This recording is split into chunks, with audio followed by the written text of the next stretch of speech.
Welcome back to the FanSpeak Network. We are here to review everything we saw in the NFL yesterday, and then, of course, look ahead to tonight's exciting Monday Night Football showdown between the Jets and the Bills.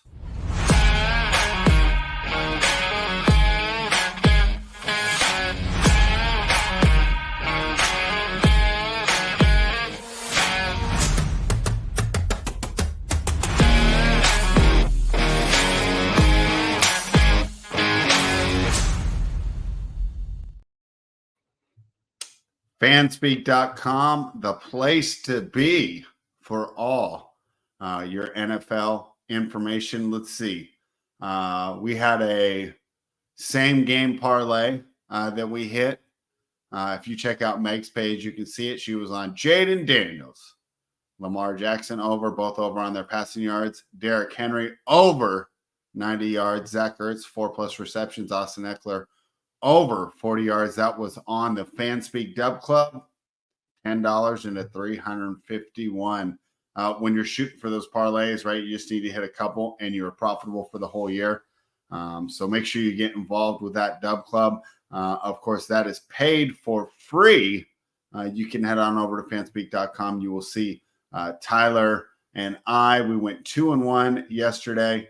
And then on the prop show, Tyler, Steve, and Meg all hit a 8-1 parlay. So good things going on over here at FanSpeak, and we're excited for you guys to get involved, to get joined. Now, I assume if you're watching right now, it's because you're subscribed to the channel, and I'm thinking you're going to give me a thumbs up too. So go ahead and hit that thumbs up. If you're not, however, if you're new to what we're doing over here at FanSpeak, go ahead, subscribe to the channel, and you'll be notified every single time that we go live, and you'll see all the fun that we're having here. And one of the fun things we like to do is overreact to everything that we saw in the league. Tyler's going to be here with me soon, but I told him I'm not waiting to jump on because I see Meg in the chat, and she's going to want to hear what I have to say. My biggest takeaway from yesterday, you cannot overpay average players. And we see that with the downfall of the Dallas Cowboys. They simply gave Dak Prescott too much money. And now they can't stop the run because you think, all these players. No, now their defensive line went from being a strength to a weakness. And I know that Detroit has one of the best offensive lines in football, and that it's tough for any team to stop the run. But that had to be embarrassing yesterday for the Dallas Cowboys fans. I do believe the Lions are one of the best teams in the NFC. So no embarrassment to lose to that team, but you're at home. You have an opportunity to make a statement, and you just get carved up on the ground. I mean, that's like high school football. Like, we have better athletes than you. At the NFL, we do not see that often, where a team can just line up, run basic plays. I know Ben Johnson's a great play caller, but you could have ran the Tecmo Bowl offense with the way that the Detroit Lions were winning it. You could have had 4 plays in your playbook, because it reminded me of a college game. You see simply one team is just so much better than the other. It's very rare to see that talent disparity. Even the worst teams in the NFL have a lot of talent, right? As much as I hate my Raiders, there's a lot of talented players on that team. And for Dallas to lose like that, it's an indictment of the way that they built this team. They simply put too much money into a quarterback that can't carry a team on his own. To be fair to Dak, there's not many quarterbacks that can, right? Right now, I'd say it's 3 to 4. We might be able to throw Jaden Daniels in the mix. I know the sample size is small, but you take him off that team, and I think Washington's back to picking in the top 5 overall. Lamar Jackson can carry a team. Josh Allen, and we'll see if he can do it tonight, coming off the worst performance of his career, can carry a team. And we know that Patrick Mahomes, as we see him lose all his weapons, but the Chiefs continue to win football games, can carry a team. But when you pay a player like Dak Prescott all that money, guess what you're sacrificing? The ability to win the game at the line of scrimmage. And we saw that yesterday as Dallas got manhandled on both sides of the ball. And I know it's tough. Because what's the other option? You do what my Raiders have done. You go in the season with no quarterback at all, and your fans, including yours truly, are checked out in week 6. I mean, I was done by the third quarter yesterday. Great time for a nap. I had a very restful nap as the Pittsburgh Steelers kicked our butts. During the third quarter, I had nice sleep, snoring, all that good stuff. But it's because my team's not able to excite me. So you have to think it's an organization. Do we just want to be competitive every week? Do we want to compete for the playoffs every single year? Or do we want to go for the championship? And I believe that the Dallas Cowboys chose option A when they chose to extend Dak Prescott. And that was on display yesterday. I'd also like to talk about, and I'd love to hear you guys' thoughts on the kind of disconnect between Dak and CeeDee Lamb. I know that losing Brandon Cooks hurt this team, but when they paid Dak and CeeDee all this money, they thought that they were going to carry him. And let's be fair, he did well yesterday, 7 receptions for 89 yards, but that wasn't going to get it done, especially in the situation that their defense put them in. How many of you guys blame Mike Zimmer for this? I feel that I'm having to kind of eat my words a little bit because I was really big on Mike Zimmer. I did not think he'd be a downgrade at all for Dan Quinn. But you look at what this Dallas defense has done so far this season. Yes, they've been hurt by injuries. However, you would think that they'd be able to do that. And even with the 2 players that are injured, I still think they have more talent than Washington. However, Dan Quinn's getting that team to perform. And I know that the Commanders lost yesterday, and they gave up 30 points, but you still have to give him credit for what he's been able to do with what we would consider on paper. We look at PFF grades, we look at Madden ratings, we look at the ways that we evaluate the overall talent level of the defense. And Dan Quinn's done a better job, much better job than Mike Zimmer this year. So at least the Cowboys will always be respectable. And of course, they've got a great chance to bounce back next week. Unlike the team that I'm comparing it to, the Las Vegas Raiders, it feels like our season's over. So paying Dak did give them, the opportunity to compete week in, week out, which the teams at the very bottom, the Carolina Panthers, the Las Vegas Raiders, the Cleveland Browns, they don't even have that chance. However, I feel like they've doomed themselves to this 9-8, 10-7 level of play with Dak Prescott. And the most they can hope for is a wild card victory. Tyler, I just had to jump on right now because I knew I was going to talk for 7 minutes about how I feel that the Cowboys made a mistake by giving Dak Prescott all that money. But what were your overall thoughts there as we finished up week 6?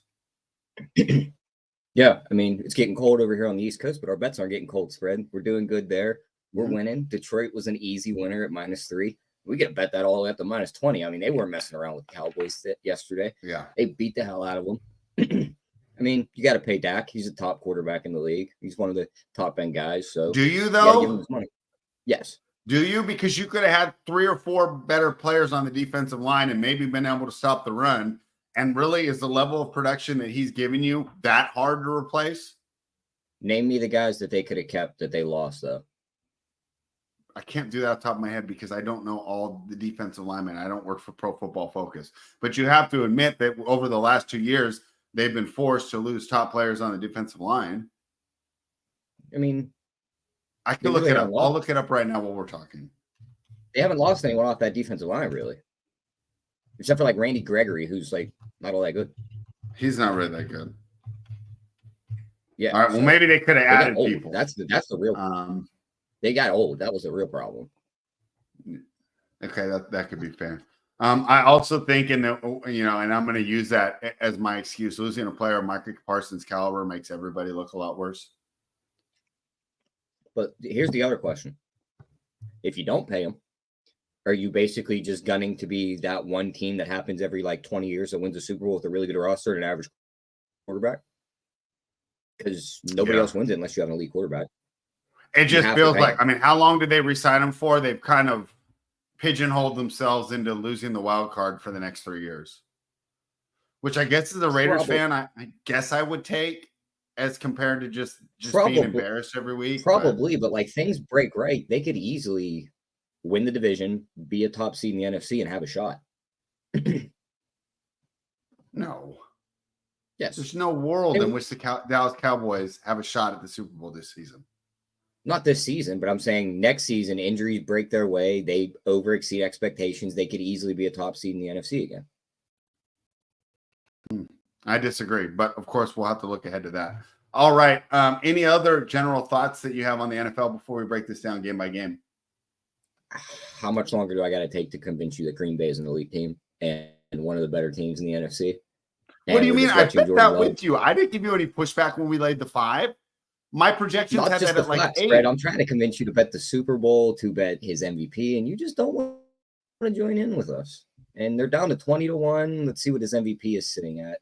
His MVP is down to 18-1. It was 43-1 when we talked about it. Okay.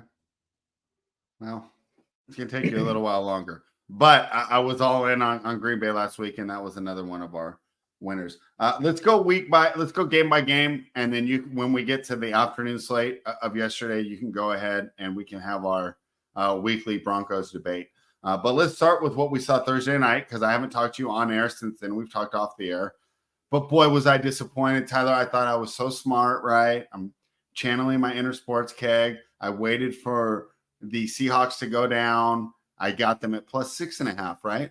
With a minute 55 to go, I'm patting myself on the back. And then Seahawks gave up that back-breaking touchdown at the end. I mean, they were going to cover the closing spread regardless. But I thought that was really disappointing. They also helped the game go over in a season of Thursday night unders. Now we've had 2 Thursday night overs in a row. So things are correcting there, and we're getting a little more even on these lines. Brock Purdy looked good, man. Brock Purdy looked good.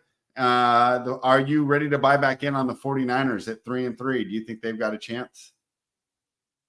If Mason's down and out, I mean, I don't think Garendo's going to be as effective as Mason. I mean, they've been plug and play, so maybe he is. They're going to be good, though. Garendo averaged 9.9 yards a carry. Yeah, but he had a huge run at the end where he should have housed a touchdown and got caught. That's why his average is so high. But, I mean, 3-3, they're the 4 seed. I mean, I still think they're one of the better teams. Their defense is good. Debo's still there. Ayuk's still there. Kittle's still there. Purdy looks legit. CMC's supposed to be back at the beginning of November. I'm not buying that. I don't think he lasts either. Okay.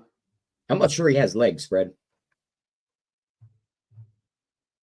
He was supposed to play week 1. Then he sits out. Then we find out he has ankle tendonitis or Achilles tendonitis. Then we find out it's in both legs. We're going to find out he has no legs. Bro, but he pulled a Kobe and went to Germany and got all the drugs that are illegal here. He's going to be ready to go. I mean, we'll see, but I don't think so. I think if they bring him back, I think he gets hurt again, and they're more of a passing team come playoff time. And I'm not sure they could beat someone like the Packers in the playoffs that way. Oh, I love the Niners if they match up against the Packers. They always beat the Packers. They always beat the Packers. That was Aaron Rodgers' Packers. And at this point, excuse me, Purdy's got more big game experience than Jordan Love does. I mean, yeah, but Jordan Love's got big game experience too. He does, but Purdy has more. All right, we'll continue this debate. But if you take CMC off the field in a matchup between them, and it's them one-on-one basically in the passing game, I'm taking Jordan Love. Okay. I'm taking Purdy. So we'll continue to revisit this argument.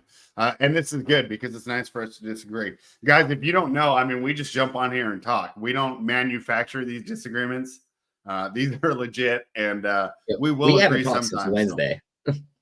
Yeah. So my final question for you, Tyler, you know that I've been high on the Seattle Seahawks all year, but this was a disappointing loss. However, the 49ers always house. Since Russell Wilson left, the 49ers always house the Seahawks. What do we do with Seattle in our power rankings moving forward? I mean, they're just a middle of the pack team. Like they could still fight back into the playoffs, but they have a tough schedule. They're going to win some games, but I also think they're going to lose some games they shouldn't. So maybe they sneak a wild card spot in, but they're middle of the pack.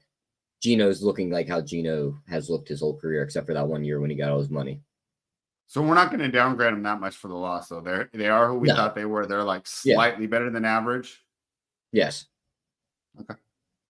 Fair enough. And we'll see. I haven't looked ahead at who they play next week, but we'll talk about that, of course, more tomorrow.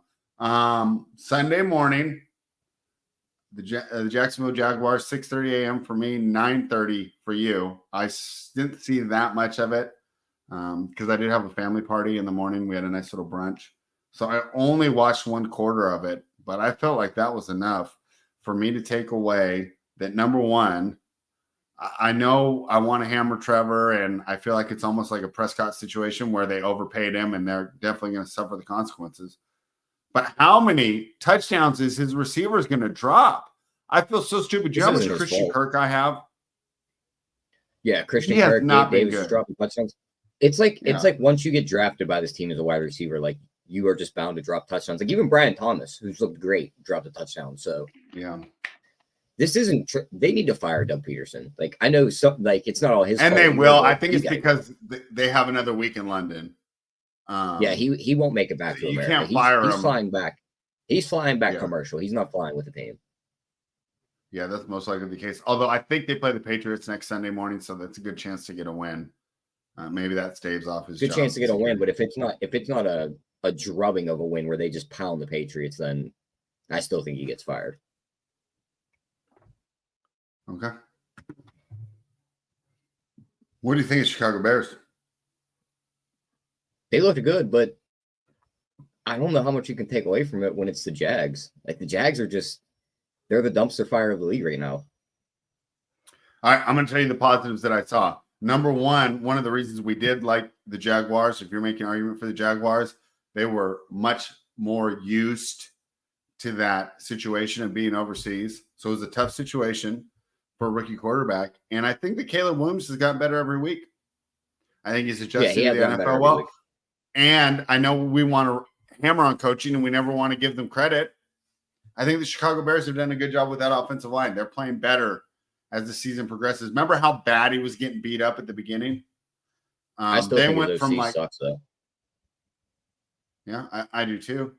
But the offensive line is looking better. So we got to give credit to that offensive line coach, or maybe Waldron's helping out there. I don't really think he is. And I think Caleb's got a lot of potential here. I was down on the Bears, but they're 4-2 now. To be fair, they've beaten a lot of poor teams. I can't wait to see how they do in the division.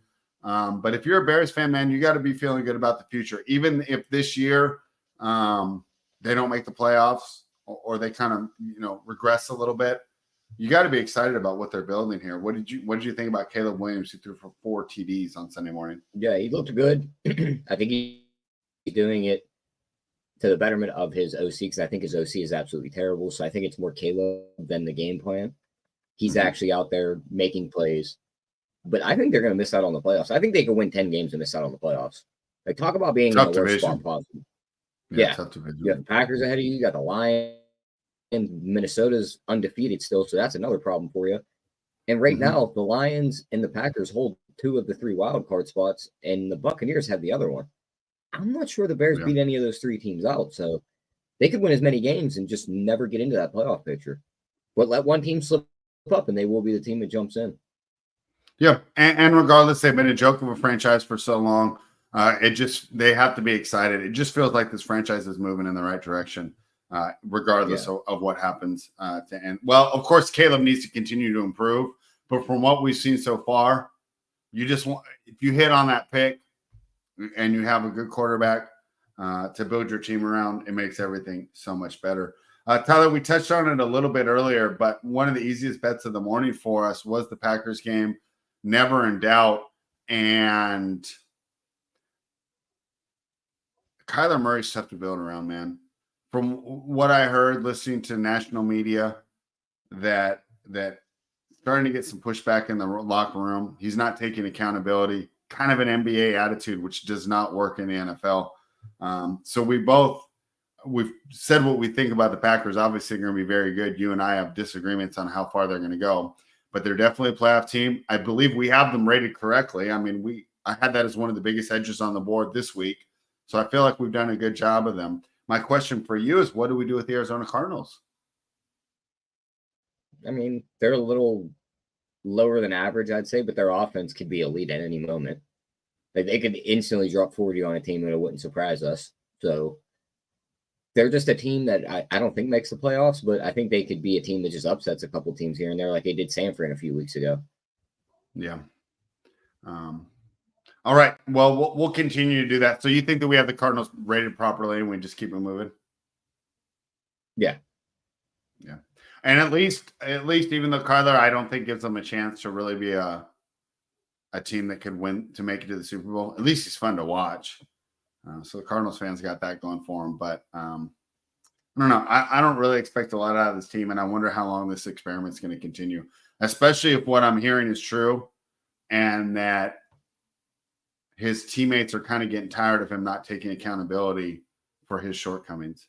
The diva attitude is fine for the National Basketball Association, but this is the National Football League, and everybody's got to be on the same page. And if he's not holding himself to the same standards that he's holding his teammates to, it could be some dissension real quick. But talk about dissension in the locker room. The Cleveland Browns, man. Okay, and they covered, and JC Zargo didn't jump on. But do you remember how much I laughed when he gave out the Browns +9? Great pick, JC. I should have listened. Yeah. I didn't fade you. I didn't bet on the Eagles. However, I was a little worried that you made a mistake. And Tyler, that cover never seemed in doubt. But to me, it says more about the Philadelphia Eagles. And I think that if you've watched the show with me all year, you would say, spread, you have no idea what you're talking about on the Eagles, because I flip-flopped on them like 3 or 4 times. And I really never seem to get this team right. So I'm asking you, Tyler, as someone who has no idea to gauge what's going on in Philadelphia, what do we do with this team? I mean, they got the win, which is what really matters. They're 3-2. The talent is there, but I don't know why I just don't believe in this team. And maybe failing to cover against arguably the worst team in the league is the reason why. Yeah, I don't believe in this team either. I think this style of football, like just the way they play, it's weird. Like, I think it's kind of played out at this point. I think everyone has a feel for how they play. They know how to game plan against it. And they just can't separate from teams anymore, even with the extra talent. Like, Barkley's there, he's looked good, but they just can't pull away from teams. Now let's see how they look in a couple of weeks once these guys get their feet under them, but I'm not sold on them right now. They can sneak into the playoffs, but I'm probably going to fade them in the first round. All right, let's check in with the chat real quick. Tim's in here. Good to see you, Tim. We always appreciate you giving some comments in the chat. I see my guy, Jamie, in here. What's up, buddy? Thank you for checking in with us. We appreciate this. And Clyde, talk about a big upset, Tyler. He actually made a smart comment. Eagles need to fire their coach. I would agree. I think this is going to be the most sought-after job in the offseason. The coaching is just not good. I think they have great coordinators, but Sirianni simply isn't it. And I think that's maybe one of the reasons this team is failing to meet their potential. Anything more? I mean, the Browns are still going to start Deshaun Watson. I said it last week, and I don't want to belabor the point, but it's a slap in the face to the other 52 guys that are out there putting their bodies on the line. I understand they get paid handsomely to do this, but one thing that I believe the NFL is more popular than the NBA is because usually it's a production-based business, right? And we've seen this before where there's high-paid players, but they're not getting it done. And it's not like the NBA where you see a guy like Tobias Harris get thrown out there every week just because he's making a ton of money. But it feels like the Cleveland Browns are doing this. And it's not what we usually see in the NFL. And I think it's a huge detriment to that organization. And unfortunately, it's going to cost Stefanski his job. And I talk about a sought-after coaching job in Philadelphia. Maybe we see Stefanski with Philadelphia next year, and we see what this team is truly capable of. But if I'm Stefanski, I'm wanting to get fired by this dumpster fire. I don't think anybody can make it work, bro. I don't think you could have Vince Lombardi as your head coach, Bill Walsh as your OC, and Bill Parcells as your defensive coordinator, and this team's still going to suck. So that's my thoughts there on the Browns. Anything else? No, I mean, pretty much agree with you. They need to go to Winston, but they said the owner doesn't want to go to Winston. He paid Watson all this money, so Watson's going to play. It is what it is. Stefanski should probably be fired, but it's not even his fault. He's been a great coach. He'll probably be the Eagles coach next year too. I agree on that. Yeah, and if not, I mean, don't you think? I think he's going to get fired in season. Okay, cool. And whoever gets him, and I'm pounding the table for Mark Davis to make that phone call. I would love to have him there. Even if Davis just calls and says, hey, we're going to give you the whole offseason. Just don't sign any other contracts. I mean, there's going to be a couple of decent jobs that open up. What the other Jag job is going to open up. I The think Jag job will Philadelphia is open 10 up. times better. I mean, yeah, but a lot of guys will look at Trevor Lawrence and see that's a guy that they think they can fix and that was projected to be a franchise quarterback. The Raiders' job is going to open up. You're going to get a top pick, and you can pick your quarterback basically and start. I from think there. one of the reasons the Raiders' job is attractive is just you're not anchored to any terrible contracts, right? Yeah. You're going to get to come in with a lot of salary cap room and a top pick. Fresh start. You should be able to make the franchise yourself. You get a fresh start. Yeah. I think there's a possibility Dallas opens up. Dallas is always a covenant job. Although, as I said earlier, I don't think that's McCarthy's fault, man. And I'm not even high on McCarthy, but I think it's been a team building failure, and they gave too much to the quarterback. And who else do they have? Yeah, and someone's got to take the Jets job in the end. I can't wait to talk to you about that game tonight. So by you saying that, I mean, you're saying that the Jets aren't going to make the playoffs, and Ulbrich is not able to keep his job. No, I think he can. I think he can make the playoffs, and they could still go get a different coach. It's the Jets we're talking about. There's a big name out there. They'll go get him. Okay, cool. Jamie, he says Ben Johnson to Dallas next year. And also, Jamie, I meant to message you today. I was just screwing around cleaning my house this morning. But you're welcome to come on tomorrow. We'll DM each other, and hopefully you can make it because we got great feedback on all the insight you brought last week. And we look forward to you sharing that again. And I'm glad to see you hanging out with us today. Tyler, let's talk about the Texans and the Patriots, but let's do it quickly. It was what we expected. Texans are good. Patriots are bad. Anything else? I mean, we had the game right. We didn't bet it, but none of us were saying take the points to the Patriots, so we didn't fall for that +7 trap. I guess we could talk about Drake May threw for 3 touchdowns. Yeah, Drake May looked good. He showed his flashes. I think he's going to be decent, but they just need an offensive line. Their offensive line is absolutely terrible. Yeah. And that's not necessarily their fault. That's not the guys they went into the season with. They've been another team that's been destroyed by injuries because these guys don't practice and then they get hit full speed by guys on steroids and their bodies can't take it. All right. Well, I think the Patriots do have their guy. I was a little worried he was going to get destroyed and have his confidence ruined behind that offensive line. But that was not the case. I guess my other takeaway would be the Patriots, if they were going to be successful this year, is going to be on the strength of their defense. And that's simply not happening. Although the Texans are good, giving up 41 points, not going to get it done. That's not the way that they built this team to succeed. Tyler, I ended up betting the Colts. I didn't add it to the sheet because I didn't think it would be fair because it would have only been up for an hour. But it was the news that it was Levis versus Flacco, and that wasn't confirmed until about 8:45 my time, an hour and 15 minutes before kickoff, which is why I didn't add it to the sheet. But when I saw that that was the case, I went ahead and jumped in. And once again, we see that the Will Levis experiment is most likely doomed to fail. I just don't see him having the Baker, Darnold, Geno type renaissance ever in his career. I can understand why scouts like him, but this isn't 1988 anymore. That big arm and inability to read is not going to get it done anymore. Too bad for Titans fans here as they fall to 1-4. Big win for the Colts. They improved to 3-3. Colts are going back to Richardson, they said next week. I think that's a downgrade.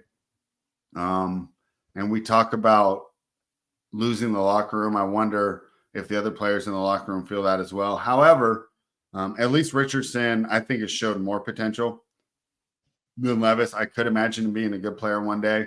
But it's got to suck if you're a hardworking player on the Colts and you realize that you're sacrificing the season for this guy's development. What did you think about the Colts and Titans, and what do you think about the quarterback decisions that both coaches are going to have to make moving forward? Yeah, I think Mason Rudolph should play in Tennessee if they want any chance. Will Levis is just too unpredictable. He's going to have that one big game where he throws 4 touchdowns and everyone's going to fall in love with him again like he had his rookie year. But the other games are just going to be so bad. You never know what's going to come from him. At least Mason Rudolph can protect the ball, just move it downfield, get the weapons involved, and let them make the plays. And as for the Colts, I mean, of course they have to go to Richardson. They picked them in the top 5 in the last 2 years, but Flacco's looked good with the weapons. I don't like using this year to just build Richardson up, but it's what the Colts are going to do. That's why they picked them. They knew what they were getting into. Yeah, I just think it's got to be tough for the players on that team who know that they have a better chance to win. And, these careers are short. The average NFL career is 4 years. And you have a chance to make the playoffs this year, and it feels like you're giving it away. Probably best for the future of the franchise, but it's got to be tough for those current players. So I'm going to be honest, Tyler. I'm going to downgrade the Colts a little bit when Richardson moves in. I think he's a point worse. If they get Jonathan Taylor back and Richardson, I don't downgrade them all that much. Okay, fair enough. And we'll be talking about that more tomorrow as we look ahead to the Colts next game. Titans are what we thought they were, right? We have a pretty fair ranking on them. We didn't have them rated highly going into the season. We thought there was potential for this offense to be breaking out, which is why we were secondary stacking them in best ball. But that's kind of the beauty of best ball. You can miss on your secondary stacks and still be viable because the opportunity cost wasn't really that much where you were adding players like Will Levis, where you were adding the Tyler Boyds, who has been disappointing this year. DeAndre Hopkins fell down the board even. So, you could have been in on the Titans and it didn't destroy your teams or your seasons. Do you want to talk about your guy, the Rat, Spencer Rattler, man? Good. What did you see in that game?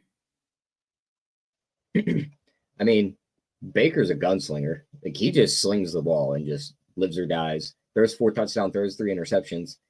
I think he was the highest scoring fantasy quarterback on the board. That offense just hums when he's going like this. Even with the interceptions, they still put up 50. Bucky Irving looking good in his role without Rashad White there. And to be fair, though, Sean Tucker was the story. Is that his name?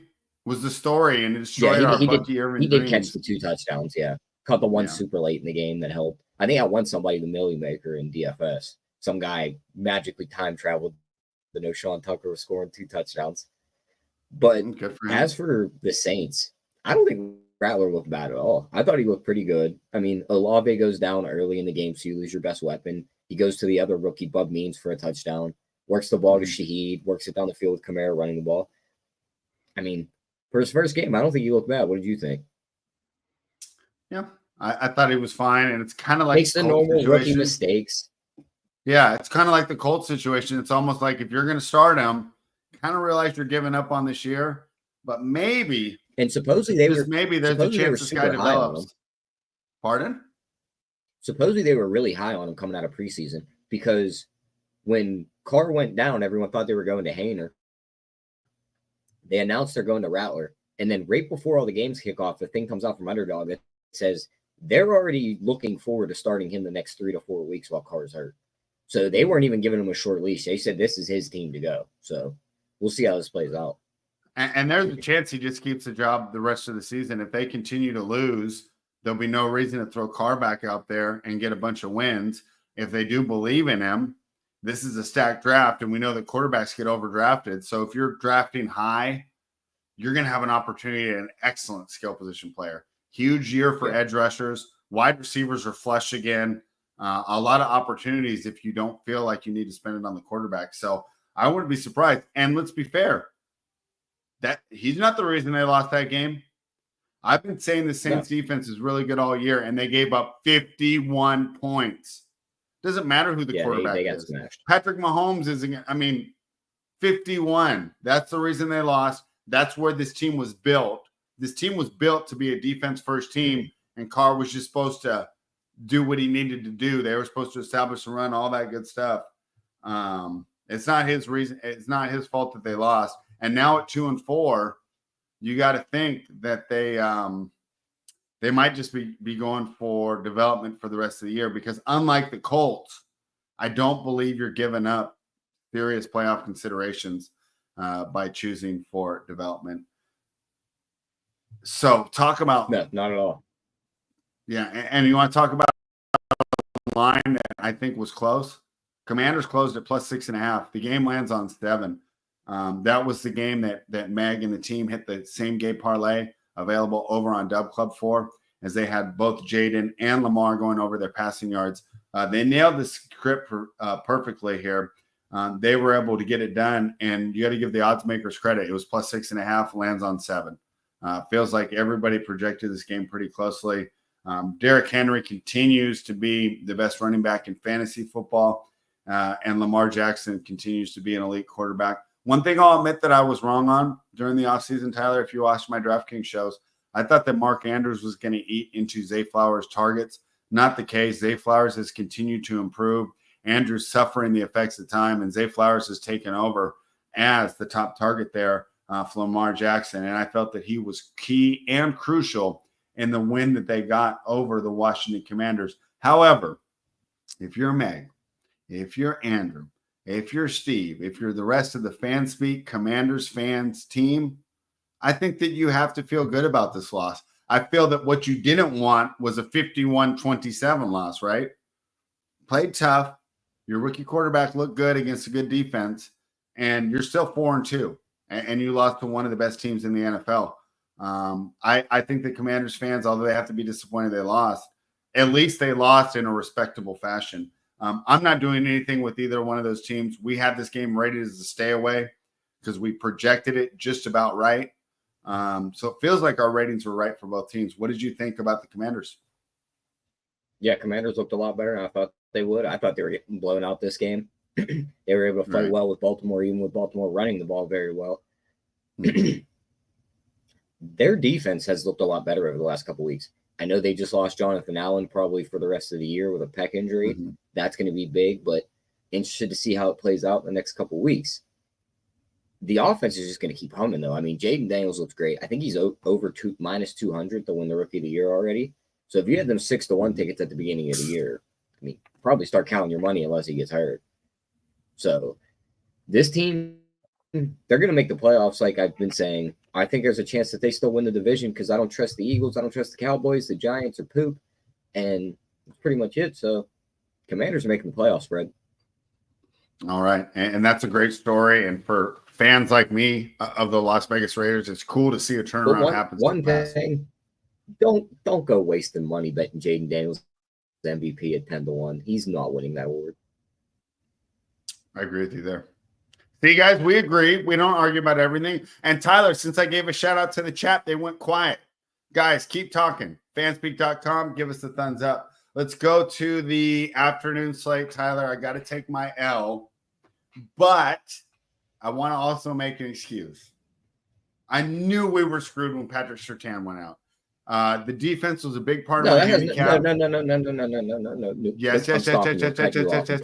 Pulling to you. Surtain going out the game had nothing to do with Bo Nix being 2 for 7 for 10 yards and an interception in the first half and having a 0.0 passer rating at halftime. He Fair sucks, enough, Fred. but terrible. But it did hamper the defense a lot because they couldn't blitz as much as they do. And I would argue he's the best cornerback in the league, and that was a huge loss. I just felt that it changed the tenor of the game. Yeah, it did, but Bo Nix stinks, and he was never going to win that game. He looked absolutely terrible. He's a check down merchant, and he's a garbage time merchant. He did all his damage in garbage time when the game was over. The stats are meaningless. He sucks. Denver sucks. Keep it moving. Chargers with their offensive line. No. Denver does not suck. Yes, they do. Their defense is good. Their offense is absolutely terrible. They're going to continue to improve as the season goes on. Yeah, we'll see. I don't think they make the playoffs. He's a young quarterback. He's doing what Sean Payton asked of him, and this team is predicated on their ability to get stops and run the ball. They've only succeeded in one aspect of that. Once again, Bo Nix is the leading rusher for the team.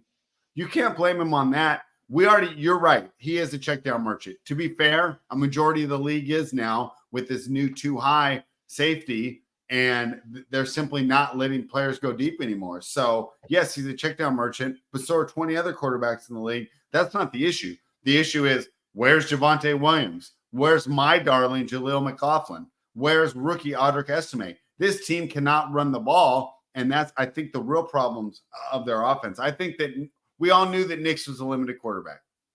He's not going to be a guy that leads you to victory, and he'll probably be a guy that 4 years from now, Tyler, if they give him a lot of money, I'm going to be doing my same thing I say about Dak, Trevor, Kyler, where I think you could potentially overpay for him and it could ruin your franchise.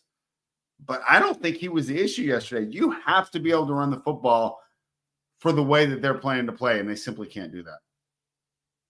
I mean, I agree they have to be able to run the football. Javonte Williams needs to show up. McLaughlin's a receiving back. He's never going to be able to run the ball. I don't even know where the rookie's at. Yeah. But you still got to be able to throw the ball to somebody. Like, he completed the ball to nobody. I mean, to be fair, other than Cortland Sutton, what do they really have? Yeah, they don't have weapons, but still, like, you're a check down guy. Someone's got to be standing right in front of you. Where's the tight end at? Just check downs to McLaughlin. There's just nothing there. This dude's Baker Mayfield minus the gunslinger. Yeah, I don't think Baker's a good comp. I don't think Baker's a good comp at all. I would say it's ceiling. I think they're the same player, but Bo Nix. I think they are the same player, but Bo Nix doesn't have that gunslinger mentality that Baker has. That's fair. I don't think Baker's a good comp at all. I actually think Nix is a better athlete than Baker. But I think that Baker reads the field more, and he's got more of that moxie that you're talking about. Regardless, we're going to continue to have this argument all year. But I didn't think that it was his fault. And I think that Sean Payton knows that this team has to be able to run the ball for them to be successful. This is not how they were built to operate. This team wasn't going to be an Andy Reid drop back 50 times. They want to be in third and short where checkdowns can be effective. They drop them back 50 times week 1 and week 2. They don't know what they want to do. Well, they know what they want to do. They simply can't. Like, the running game has sucked. How many times? I think Bo Nix has been the leading rusher on the team like 4 out of the 6 games. That's not going to get it done. All right. Anything more on this game? What do we make of the Chargers? Game. Pardon? I said his passing game isn't going to get it done either. All right. Well, he's only in the 6th game of his career. I think he's going to continue to improve. I don't think he's ever going to be a guy that leads the team, but I think he could be like a guy that gets it done in the system. You just don't overpay him. And we'll see. But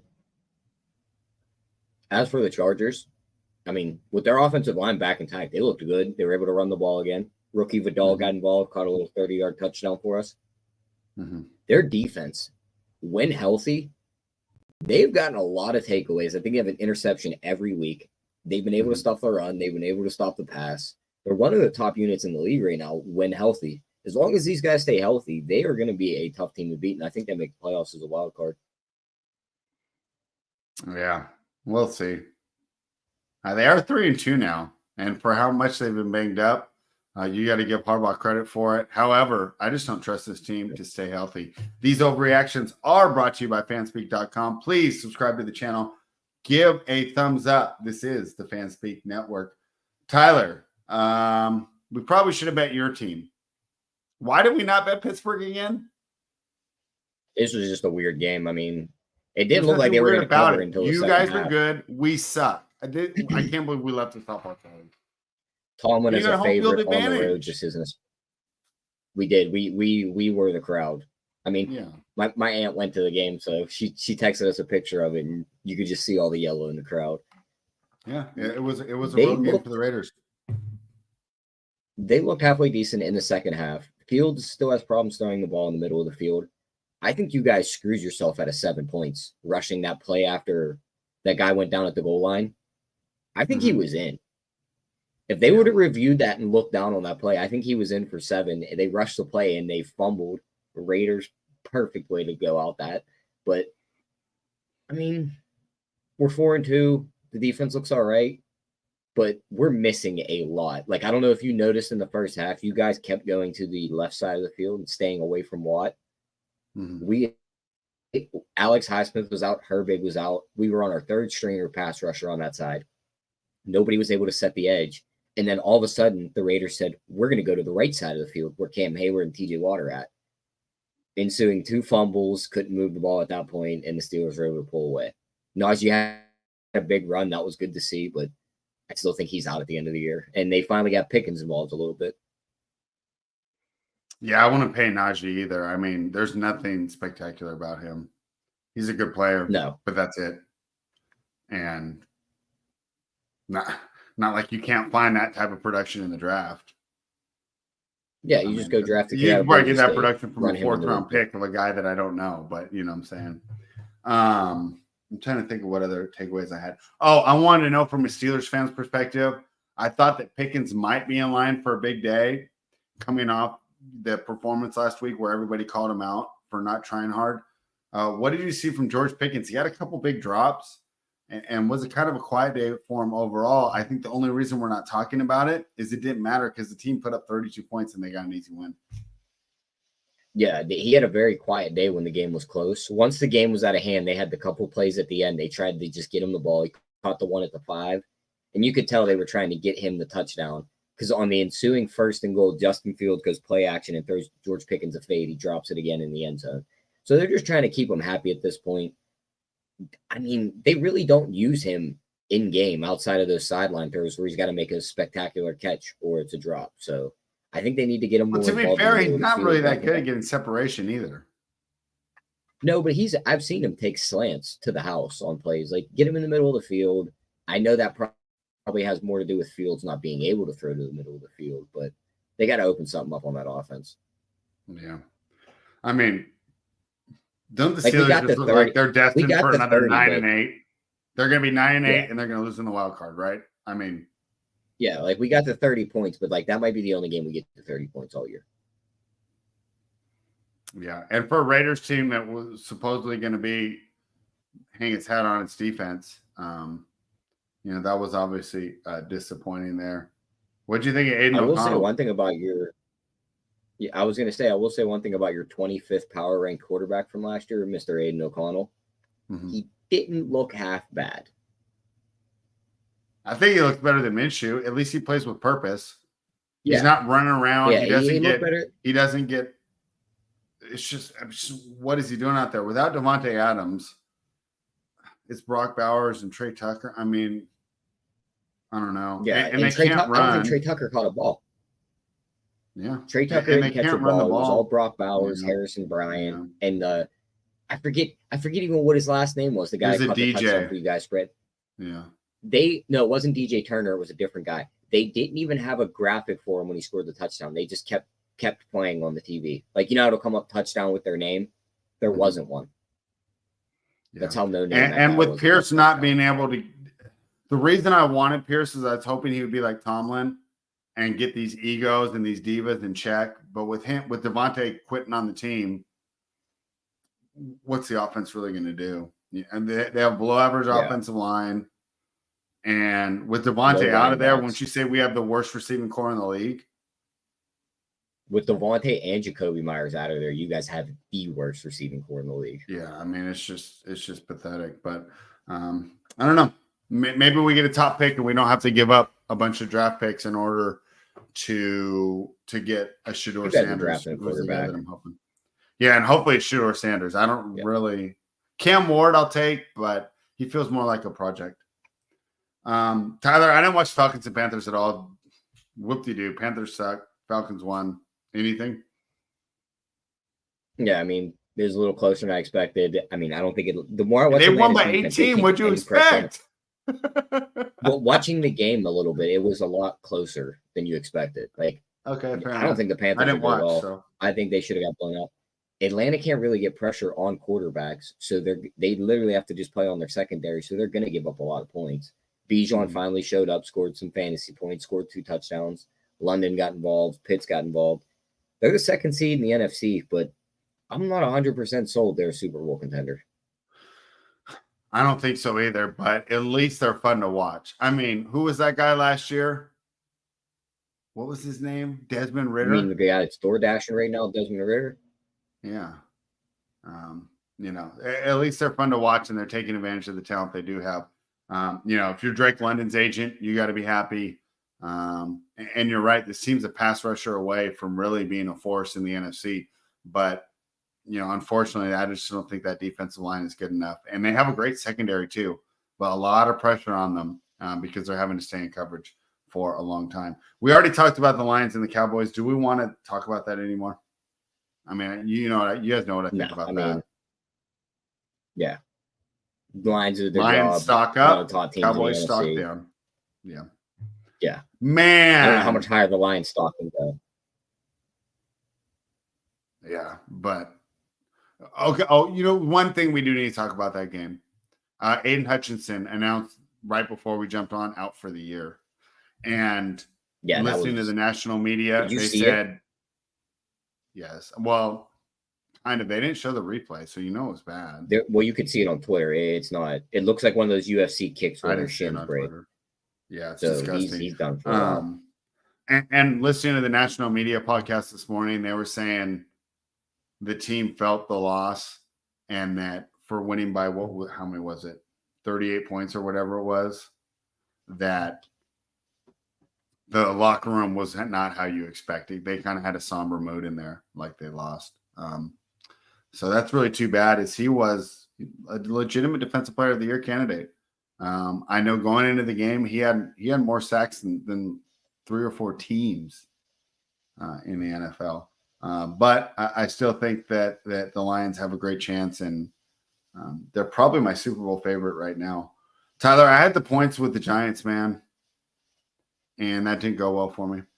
Talk to me about what you saw on Sunday Night Football. So sorry, I had to giggle just because I had Chase Brown in fantasy, so he's running. I'm like, please don't go down, and he goes right in the end zone.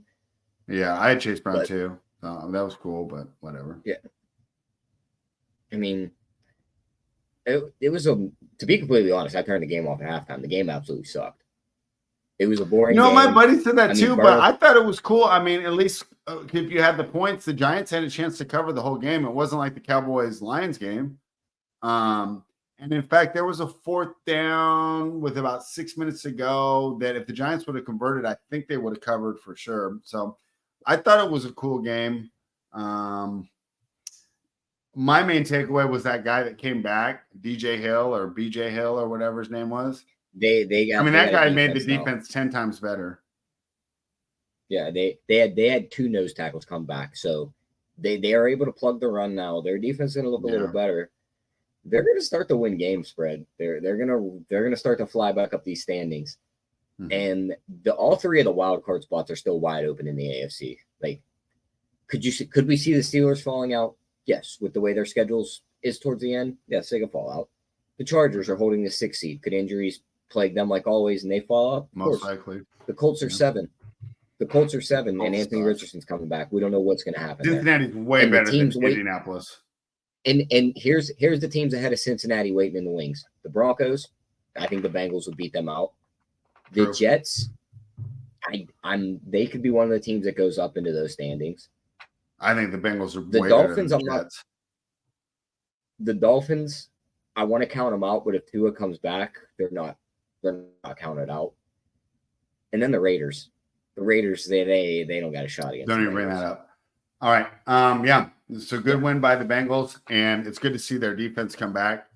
I think we should give the Giants defense credit for them to make playoffs. They had to go up after yesterday. What was that? They had to go up. It had to go up, but they're still 2-4 looking out. So it might still get a nice plus number on them. Right. To make why don't you check that out? And I'm going to begin to preview tonight's game. Tyler. Minus 104. That's not worth it. I think it's about correct, though. I'd say it's 50-50 right now. I'd even say it's correct. I was hoping for plus money. Yeah, fair enough. But with the way that defense looked yesterday, that's all they need. And I think the offense can look even better. So speaking of struggling offenses, the Buffalo Bills and Josh Allen's worst performance of his career, at least since his rookie year, against Texans. Maybe suffering the effects of the concussions, but the team refuses to acknowledge that. Take on the New York Jets, who were the story of the week last week with the firing of Robert Saleh. We talked about it on our show on Tuesday, so we're not going to relitigate that, but we're going to take it into account that they do have the quote-unquote new coach bump. But Tyler, well, you talk to me about your game, and I'm going to pull up my article I wrote about it this morning for New to the House, because I did have some good information on that new coach bump and why this is not the NBA and it's not a must-bet blind. What are your thoughts tonight on the New York Jets hosting the Buffalo Bills in a game that will determine first place? Yeah, I'm getting injury reports pulled up right now, just because I want to check on those one last time before we talk about it. But I mean, I think I'm on the Jets tonight. Buffalo We're looked opposite. very good for the first couple of weeks, but you go back and look at the team they beat up on. They weren't beating up on very impressive teams. Like they let Arizona get way out in front of them. They had to play from behind to win that game. Then you beat Miami when Tua goes out, and you're just able to just sit on the ball. Although to be fair, they were kicking Miami's ass before Tua went out. His injury didn't affect that game at all. Yeah. But the last 2 weeks, I mean, Baltimore just absolutely brought him back down to earth. And then Houston, they were just able to do what they wanted with him. So I think it's going to be tough. And Ed Oliver, defensive tackle that's looked great this year, out tonight. Shakir, James Cook, and Teron Johnson, and another defensive tackle, Austin Johnson, were limited in Saturday's practice. All 4 players are still listed questionable. If Curtis Samuel and Mac Hollins were also limited, so there's 2 wide receivers. There is a lot of beat-up pieces on this Buffalo team, and they're already missing a bunch of guys from IR. They're missing Matt Milano, who's their best defender. Their defense hasn't been all that impressive. It was their run game and being able to hold the ball. James Cook is very banged up. He didn't practice at all this week. Up until that Saturday limit. I do not think he plays much tonight. So I think it's a Ray Davis game, and they're going to have to lean on Josh Allen throwing the ball. And the last time they leaned on Josh Allen throwing the ball against his Jets team was when Zach Wilson was leading them, and Josh Allen got upset by the Jets on opening Monday night last year. I think we see a similar game, but Rodgers is just able to dice up this Buffalo defense, and the Jets get back in the win column right here. So I'm on the Jets. Brees Hall. All right, we are also going to have a big game. Yeah, 57.5 is way too low. Yeah, everybody's on Brees tonight. Buffalo is the 31st ranked defense when it comes to running backs. They're giving up 23 carries, 108 yards, and almost 5 yards per carry. Olbich already said he wants to be a heavy run scheme. I think Brees Hall gets 15 carries tonight and crushes that 57. All right, and we'll see, because I think they're going to need that.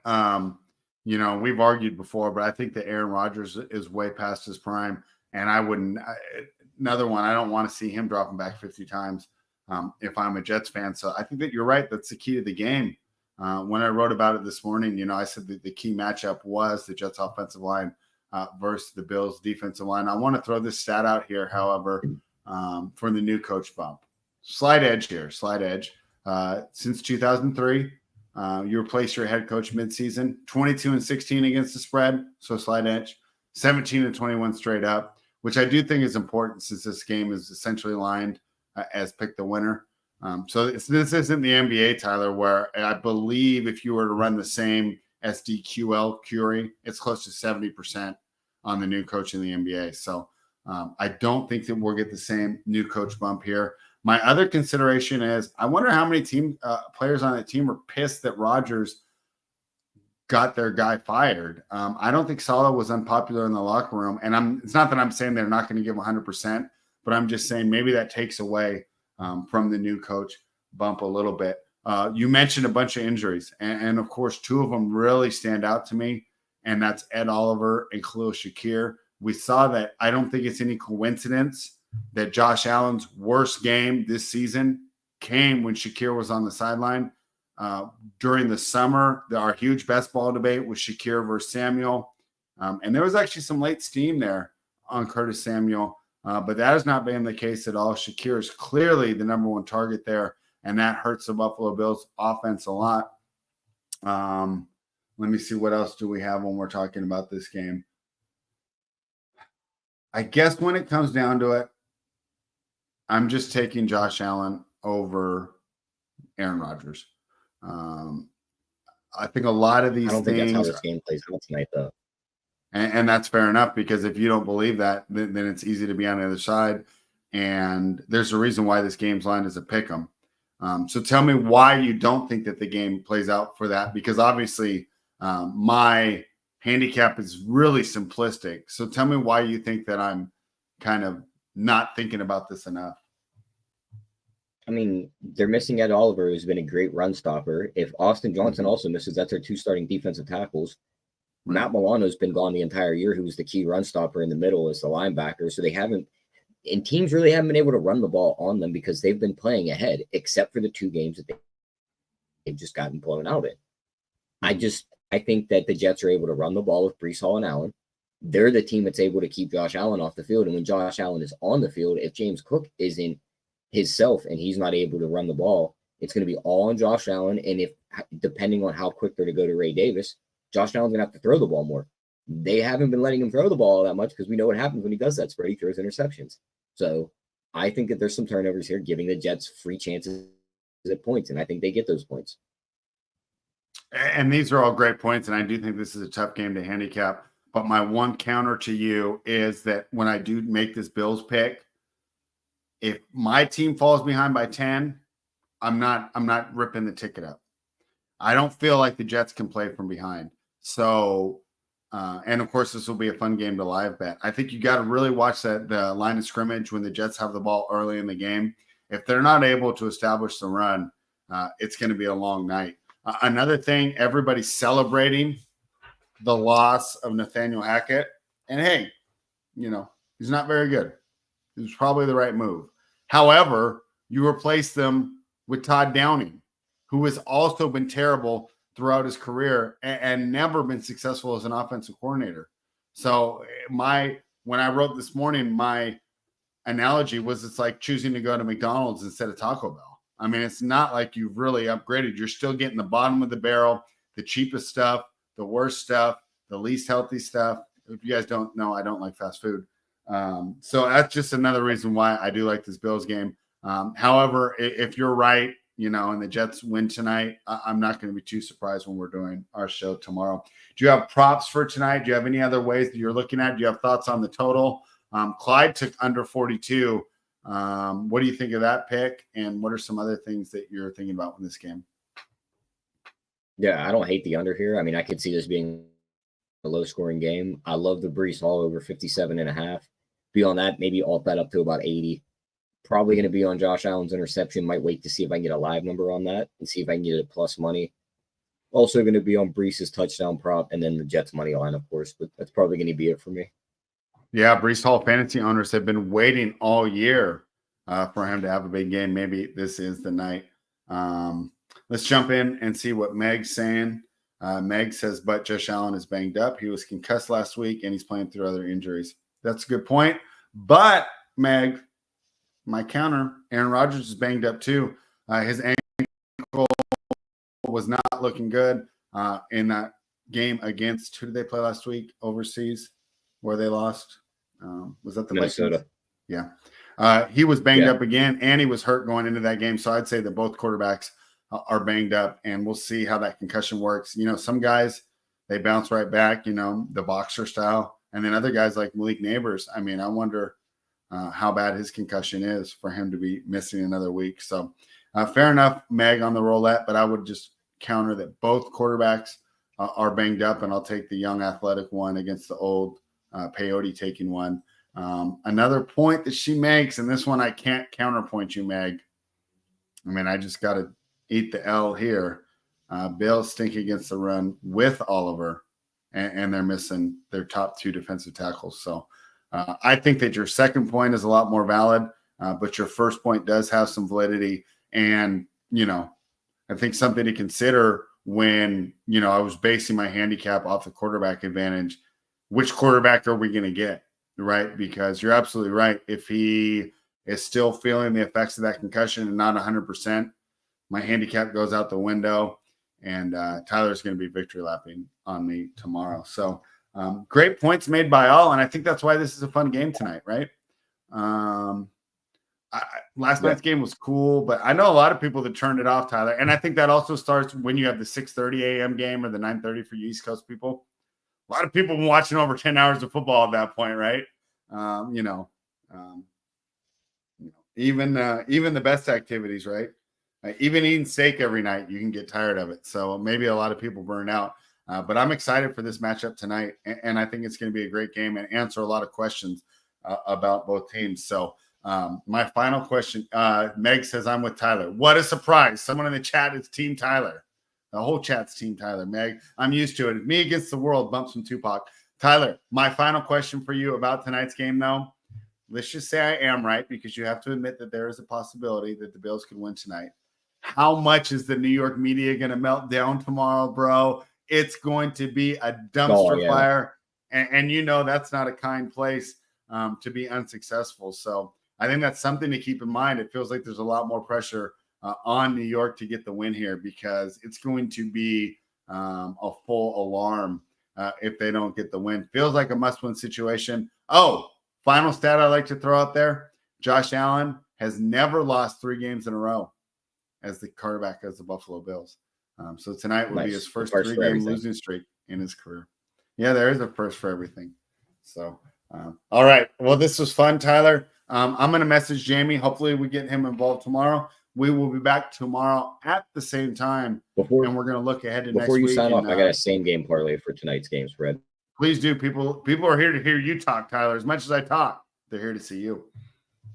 We'll go with that Breece Hall over 57.5 rushing yards. Dalton Kincaid over 3.5 receptions. And Mike Williams over 26.5 receiving yards. Get you plus 400. If you put the boost on FanDuel, it'll get you plus 530. Yeah, and for that Breece Hall, I almost think that's completely correlated. Just parlay it with the Jets if you like it, because unless it just ends up being Braylon Allen or something, he's going to need to have a big game, and the Jets are going to have to run the ball if they're going to be successful. So I can understand why you like that a lot. All right, final thoughts, Tyler, before we sign off. Yeah, I thought it was a good week. We keep getting the winners on the sheet. We'll hopefully keep that momentum going this week, and let's hopefully we get the same game parlay home tonight. All right, so kind of good luck to you, but I'm on the Bills. But we will be back tomorrow. Guys, reminder, you can find all our plays at fanspeak.com.